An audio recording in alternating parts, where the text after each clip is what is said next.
بسم الله الرحمن الرحيم waxaan rabaa meeshan aan ku duubo maanso aan kula hadlayo dhalinyarada Soomaaliyeed aan ku cabirayo duruufaha dalka ka jira waxaan ku bilaabanaysaa sidaan dib weyn baa nagu habsaday dhakafar baan helay dhibaatana waa jida dhulkeeni waa la dhacay badeeni dhinac la gaday xuduud beenaad la dhisay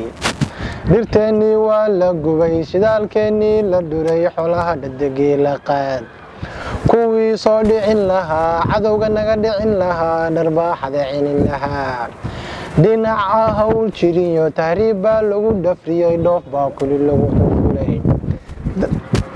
dalkan dhalintiisii dhiigii qarankaynu nahay dharkii wadankaynu nahay dhibtii cadowgaynu nahay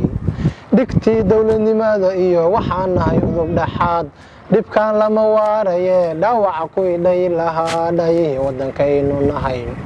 dhalintay dheegago xumaanta ka dhiidhiyo wanaaga u dhiirado dhulkeena ku dhaarano dhulwaa dhowraan noqono dunida dhinacya ka dhinac ninbaa dhudhun buu ka helay meeluu reerkii u dhiso wuxuu dhalayay dagaal dad baa wadan dhagaxaho dhul iyo beeraba lahayn dhankuna ceeldheeryaho dhaqliya bahal lagu salladay awoogood dhaxal ka helay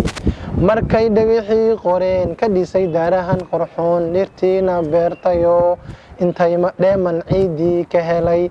intay malab dhaansadeen maantay ma laga dhugtaa annaga sabankan la solay badda lagu dhiriiriyo wabiyadu dhinac socdaan allah dhexda naga dhigay ma waanan dhisan karayn inaan wada dhuumano u dhoofna dalaana dhisan dareerka duqowda iyo hambada gaalada dhugano dhuunigu naga gala halkaas dhawar jabay nagu tahay dhulkeena ma dhisano dheeman iyo waxa dhex yaal dhaqso aan noola baxno dhinacyan looga tegin dhimashadu kay heshana dhowr mitir waa looga heli dhulkeena naga iskale